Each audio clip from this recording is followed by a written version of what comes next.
Querido amigo, hoje temos como alvo estudarmos esta segunda parte do capítulo 12 da carta de Paulo aos Romanos. Nós vamos estudar os versos 9 até 21. Nesse texto, vamos perceber que o apóstolo Paulo está destacando como devemos viver a nossa vida justificada. E um dos destaques que Paulo faz sobre essa vida é o relativo sobre a vivência do amor entre os cristãos. Nós vamos fazer duas abordagens nesse texto. Sugiro como título para o primeiro parágrafo a seguinte frase: a prática do amor na comunidade cristã. E o texto é Romanos 12, 9 a 16. Ao introduzirmos as nossas considerações sobre esses versos, devemos destacar que, sendo a comunidade cristã descrita como corpo de Cristo e que cada participante desse corpo é um membro e é membro um do outro, Paulo então enfatiza o caminho que nós devemos trilhar.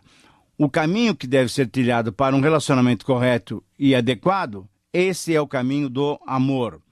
Tal como em 1 Coríntios 12 a 14, quando ele trata sobre os dons e mostra o amor ágape como caminho sobremodo excelente, conforme o capítulo 13, versículo 1, o ambiente no qual os dons devem ser desenvolvidos, aqui também Paulo mostra que o amor ágape é o amor esperado dos cristãos.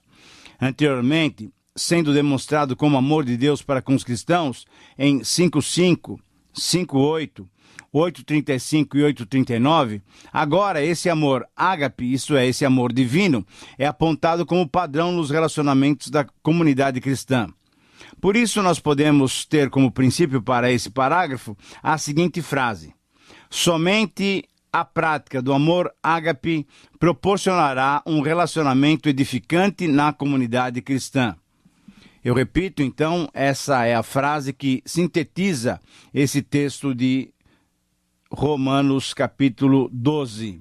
Somente a prática do amor ágape proporcionará um relacionamento edificante na comunidade cristã. Então, nesses versículos, nós vamos encontrar 10 características desse amor ágape a ser vivido por todos os cristãos. A primeira característica do amor ágape é que o amor deve ser sincero. Capítulo 12, versículos 9a.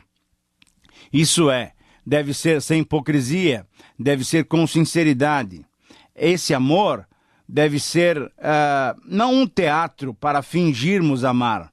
Se o amor é uma síntese das virtudes, a hipocrisia é a síntese dos vícios. Os dois não convivem juntos. E nós precisamos, então, definir que queremos amar com sinceridade, sem hipocrisia. Uma segunda característica é que o amor deve ser criterioso. Versículo 9b do capítulo 12, logicamente. Diz assim: detestai o mal, apegai-vos ao bem. O amor não é um sentimento cego, mas deve envolver certo discernimento, certa perspicácia, certa atenção. Então, devemos detestar o mal, devemos nos apegar ao bem. Por isso, o critério, o discernimento é fundamental na prática do amor ágape. Uma terceira característica é que o amor deve ser preferencial, versículo 10.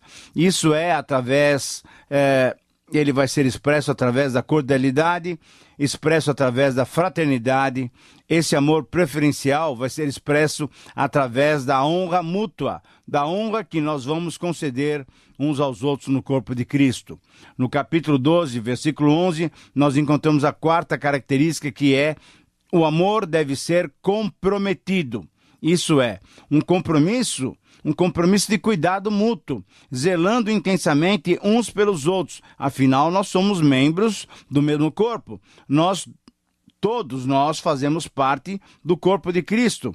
Um compromisso fervoroso no Espírito Santo e um compromisso de servir os irmãos. Fazendo isso, nós estaremos servindo ao Senhor. No versículo 12, a quinta característica é que esse amor deve ser longânimo.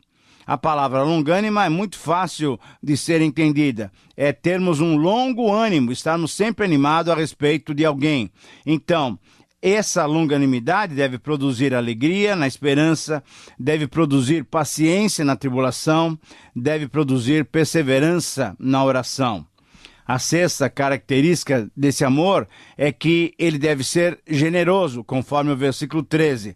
Através do conhecimento da necessidade dos santos, nós vamos amar, nós vamos ser generosos, nós vamos nos abrir para a hospitalidade dos santos. E nós vamos nos abrir para a hospitalidade dos santos que estão percorrendo as diversas igrejas. Não apenas aqueles da nossa comunidade, mas até daqueles que estão viajando, pregando o evangelho. Essa é a ideia do versículo 13. No versículo 15, nós temos a sétima característica, que é o amor deve ser simpático. Simpatia, a palavra no original, é sentir junto. Isso é, identificar-se com as alegrias dos outros e identificar-se também com as dores dos outros. Por isso, a oitava característica é que o amor deve ser sensível.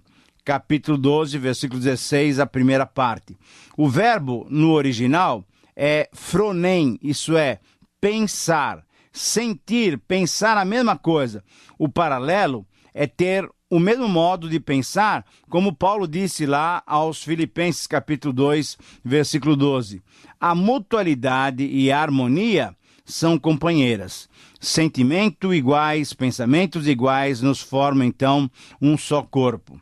A nona característica é que o amor deve ser humilde. Capítulo 12, versículo 16, a segunda parte. O orgulho o esnobismo não tem lugar na comunidade cristã. A humildade é o padrão do relacionamento entre o corpo de Cristo. O exemplo de Jesus, de humildade máxima, deve ser o paradigma do cristão. E aí, então, chegamos no capítulo 12, versículo 16. A letra C, isso é, a última parte do capítulo 12, versículo 16, nós encontramos a décima característica, e que diz que o amor deve ser simples. A sabedoria aos próprios olhos é presunção. E isso Salomão já tinha dito lá em Provérbios capítulo 3, versículo 7. Isaías também tinha dito isso lá em Isaías 5:21. A sabedoria aos próprios olhos é presunção. Ao invés da sabedoria própria, nós devemos sim confiar no Senhor, conforme Provérbios 3, 5. Se alguém julga saber alguma coisa, com efeito, não aprendeu ainda como convém saber, é o princípio do amor, como o próprio Paulo pronunciou lá em 1 Coríntios 8, 2. Muito bem, as comunidades cristãs seriam edificadas mutuamente se cada cristão se empenhasse em desenvolver relacionamentos baseados no amor ágape. Ok, depois de então observarmos essas 10 características do amor ágape, temos ainda outras recomendações do apóstolo Paulo que nos estimulam a vivenciar esse amor, que é o amor divino. A partir dessas constatações, para os versos finais desse capítulo 12, podemos ter como título a seguinte expressão. Então, essa é a nossa segunda abordagem. O amor, a característica distintiva do cristão. O texto que nós vamos considerar é Romanos 12, 17 a 21, mas nós vamos incluir também o versículo 14, que você deve ter percebido, nós deixamos ele um pouquinho de lado para abordá-lo agora nessa segunda maneira de ver essa questão do amor como característica distintiva do cristão. Numa frase de rara felicidade, um autor, John Stott, faz a ligação desses versos finais com os versos iniciais desse capítulo. Quando o que nos motiva são as misericórdias de Deus, conforme Paulo disse lá no capítulo 12, versículo 1, e as nossas mentes renovadas estão a fim de compreender a sua vontade, todos os relacionamentos são transformados. Os relacionamentos transformados entre os cristãos e desses para com os não cristãos proporcionam o testemunho que Jesus desejava que o mundo visse na comunidade cristã. E baseados nesse desejo de Jesus, Paulo, então, apela para todos os cristãos relacionarem-se com amor ágape, o amor desinteressado, também para com aqueles que ainda não são cristãos, também para com aqueles que ainda não pertencem ao corpo de Cristo. Então, diante desse conteúdo, o desafio do texto para cada cristão pode ser expresso através da seguinte afirmação: somente através da prática do amor ágape, o mundo reconhecerá que o cristão é alguém distinto em seus relacionamentos. Entenda bem, nós falamos já e demos 10 características do amor ágape com relação aos cristãos. Isso é a vida na comunidade. Agora é a vida do cristão para com a sociedade. E então, nesse texto, nós encontramos essa afirmação, essa síntese. Somente através da prática do amor ágape, o mundo reconhecerá que o cristão é alguém distinto nos seus relacionamentos. E Paulo, nesse texto, nos mostra 5 recomendações sobre o relacionamento que o cristão deve ter com aqueles que lhe são contrários. Isso é, aqueles que ainda são do mundo. A primeira recomendação mostra que o cristão deve relacionar-se de modo abençoador. Versículo 14. É certo que há perseguições, tribulações. O cristão não deve amaldiçoar por causa disso. Ao invés, o cristão deve abençoar. As palavras literais deste verso são as seguintes: abençoai os que vos perseguem, abençoai e não amaldiçoeis. Esse é um ensinamento autenticamente cristão. Quem pode abençoar o inimigo senão aquele que tem verdadeiro Espírito de Cristo dentro de si? Foi Jesus que, nos braços de uma vergonhosa cruz, orou ao Pai dizendo: Pai, perdoa-lhes porque não sabem o que fazem. Foi Estevão que, na hora que estava morrendo, sendo coberto pelas pedras dos seus inimigos, orou dizendo: Senhor, não lhes imputes esse pecado. Foi Jesus que mandou que amássemos os nossos inimigos. Mesmo quando estamos sendo perseguidos, devemos abençoar aqueles que nos perseguem. Pois essa é a ordem do Senhor Jesus para cada um de nós: amai os vossos inimigos, fazei o bem aos que vos odeiam, bendizei aos que vos maldizem, orai pelos que vos caluniam, conforme Lucas capítulo 6, versículos 27 e 28. Mas a grande pergunta é: como fazer isso? Querido amigo, só pela capacitação do Espírito Santo. Portanto, a segunda recomendação mostra que o cristão deve relacionar-se de modo bondoso. Versículo 17. O cristão não deve revidar o mal sofrido. O cristão deve fazer o bem perante todos os homens. Ser bondoso implica em esforçar-se em fazer o que é correto. Nesse versículo também nós lemos: não torneis a ninguém mal por mal, esforçai-vos por fazer o bem perante todos os homens. E aqui está novamente a marca do cristão: perdão em vez de vingança. Não retribuir o mal com o mal é um sentimento, uma atitude totalmente contrária ao coração e à natureza do ser humano. O sentimento natural do homem é sempre de vingança, pronto a retribuir o mal com uma maldade pior do que aquela que ele sofreu. E por isso podemos dizer que os ensinos cristãos são contrários à natureza decaída do homem. Eis porque a Bíblia não tem muito valor para uma pessoa que não passou pela experiência da regeneração, isso é, do novo nascimento, da transformação espiritual. É por isso que o apóstolo fala da luta que há entre a carne e o espírito.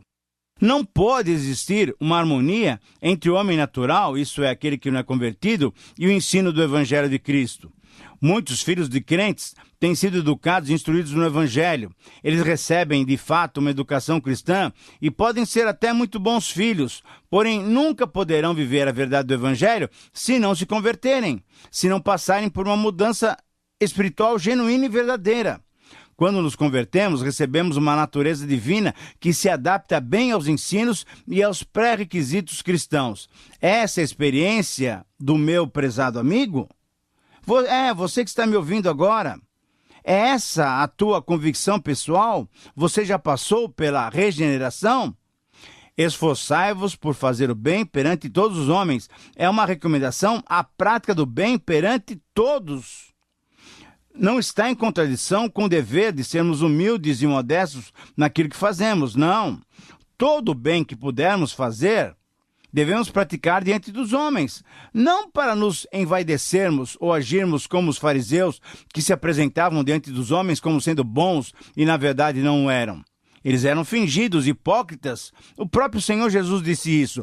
Mas o cristão deve agir diante de todos como pessoas que praticam as coisas boas e honestas, pois é isso que Jesus nos diz quando está falando sobre um cristianismo verdadeiro. Um cristianismo genuíno e prático. Ele disse uma vez: Assim brilhe também a vossa luz diante dos homens, para que vejam as vossas boas obras e glorifiquem a vosso Pai que está nos céus. Mateus 5,16. O mundo precisa ver em nós, cristãos, que somos feituras dele, criados em Cristo Jesus para as boas obras, como disse o apóstolo Paulo em Efésios 2,10. Deus não quer que pratiquemos diante dos homens obras más. Deus quer que, através das nossas boas obras, os homens vejam ele mesmo e assim o glorifiquem.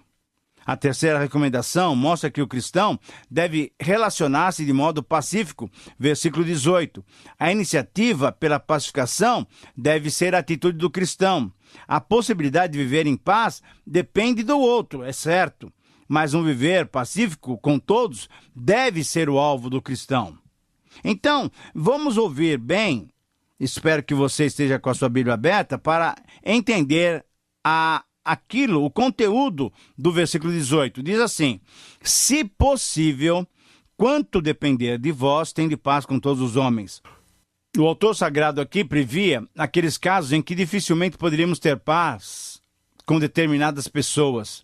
Temos que reconhecer que existem casos difíceis em que não se consegue estabelecer a paz, e foi naturalmente visando esses casos que o apóstolo Paulo pôs uma condição: se possível, quanto depender de vós. O crente deve fazer todo o possível para viver em paz com todos os homens. Porém, há algumas situações quando isso não é possível. E Deus sabe quais são essas situações. Quando o apóstolo está falando aqui em termos de paz com todos os homens, não está encorajando ninguém a ceder nas suas convicções de fé para se adaptar aos homens sem Cristo. Não, não é isso não.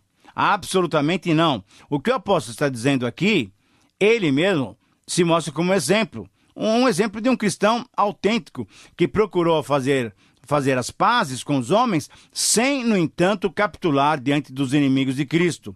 Paulo nunca contemporizou com aqueles que estavam contra o evangelho. O crente renuncia às suas convicções bíblicas e evangélicas para agradar os homens do mundo? Esse está perdendo a sua paz íntima, a sua paz com Deus, que é o mais importante para a vida cristã. Paz com Deus acima de tudo. E sempre que for possível, paz com todos os homens.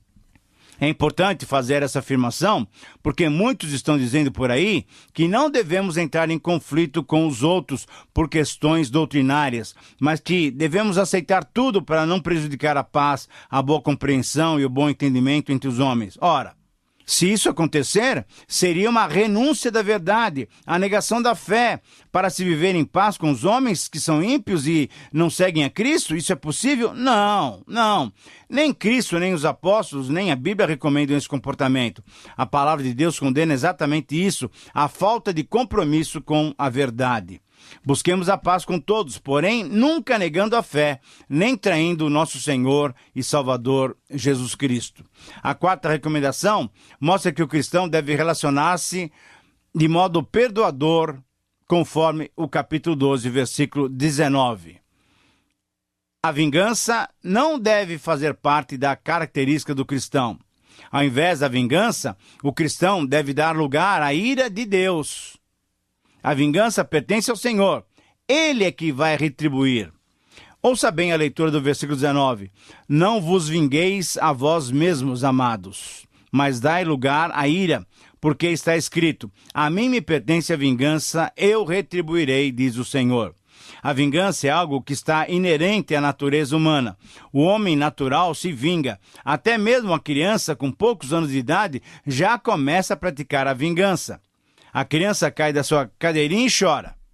A mãe procura consolá-la com brinquedos ou com algumas balas gostosas. Porém, a criancinha só vai se calar quando a mãe simula bater na cadeira, repreendendo-a porque essa cadeira fez a criança cair. É assim que muitas vezes a criança se conforma. É o espírito de vingança já latente no coração da criança. E o que dizer do coração dos adultos? Mas não vos vingueis, diz aqui o texto. Dai lugar à ira, isso é, deixe que a ira de Deus tome o seu curso. A vingança pertence a Deus. Então deixemos que Deus tome a vingança por nós, pois a vingança a Ele pertence. E o que nós devemos fazer com aqueles que nos ofendem? Devemos entregá-los a Deus. Quando somos mansos, Mateus 5,5, e entregamos todos os nossos direitos, toda a nossa vida a Deus, não precisamos nos vingar, porque qualquer mal sofrido não é mais contra nós, mas estão agindo contra o próprio Deus. Esta é uma posição libertadora. E agora, finalmente, a quinta e última recomendação é que o cristão deve se relacionar de uma maneira servil. Capítulo 12, versículo 20. O atendimento deve ser dado aos inimigos. Ao invés de retaliação, serviço. Ao invés de maldade, bondade. Amontoar brasas vivas sobre a cabeça, levando ao arrependimento, é um princípio muito interessante. Ouça bem as palavras do versículo 20. Pelo contrário, se o teu inimigo tiver fome, dá-lhe de comer. Se tiver sede, dá-lhe de beber. Porque fazendo isso, amontoarás brasas vivas sobre a tua cabeça. Esse texto que Paulo menciona aí tem por base Êxodo 23, 4 e 5 e Provérbios 25, 21 e 22. Paulo apresenta esse princípio fundamental para a vida cristã. O inimigo certamente estranhará uma boa ação da nossa parte, pois ele nos ofendeu e nos maltratou. Ele gostaria que a pessoa perseguida por ele sofresse, se aborrecesse, perdesse a paciência e se vingasse. Porém, se a vítima, em vez de se debater com ele, em vez de lhe retribuir com vingança, lhe fizer um favor, uma boa ação, então isso será como brasa na sua cabeça, isso é, na sua consciência. A ideia aqui é que a nossa bondade em reação à maldade fará com que o rosto dos nossos inimigos, a consciência daquele que nos prejudicou, queime de vergonha. Queridos amigos, versículo 21 completa o texto. Não se deixem vencer pelo mal, mas vençam o mal com o bem.